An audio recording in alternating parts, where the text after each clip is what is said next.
purpose of the Cornfield Flowers project is to try and save the arable flowers of northeast Yorkshire. These are plants that are dependent on farmers' fields. They grow in wheat and rye and corn, other types of corn. They include species that everyone knows, like poppies, but also less familiar species like corn cockle, cornflower, pansies, corn marigolds, and even some with extraordinary names like shepherd's needle or Venus's looking glass. These plants have adapted over thousands of years to only grow in cornfields and really are not found in any other parts of the country other than in agricultural crops. The project started about 10 years ago when surveys carried out of wildflowers throughout the whole of the North York Moors showed that arable flowers, which were once so common that they were even pests in Victorian times, were now so rare that they were either not seen at all or only very few places. We realised that without any assistance, these plants could well become extinct. This is a display that we're creating for next year actually, and we suddenly realised that all the plants were racing on. They'd already started without us, and it's a sandland community from down in the Vale of Pickering at Potter Brompton Glebe Farm, and some of the plants, as you see, are already in flower. There's the wild pansy, viola tricolour.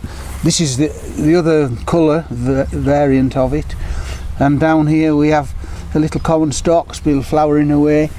There are other plants in here that will flower next year, and these nice little leaves are the leaves of common bird's foot.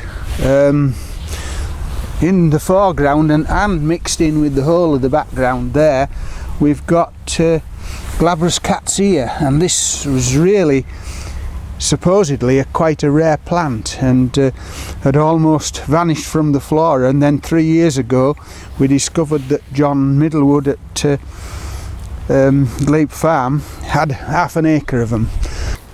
The project was set up with Nan Sykes, the botanist who led these surveys, myself from the North York Moors National Park, and Ian Carstairs from the Carstairs Countryside Trust.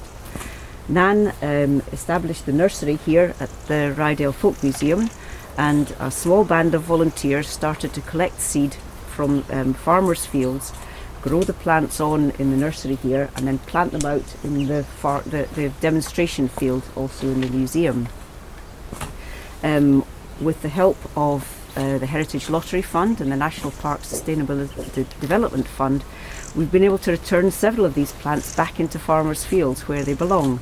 But what we're hoping to do with the current phase of the project, which is also assisted by the LEADER programme, is to enlist an awful lot more volunteers from gardening groups, natural history societies and schools to try and boost the numbers of plants that we grow here and subsequently return them back to farmland.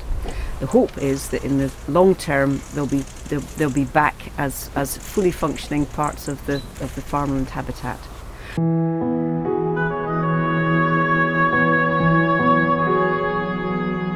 A project like this is a circle with no beginning or end, so we'll be returning to Rydale throughout the seasons to capture the full story of the Cornfield Flowers.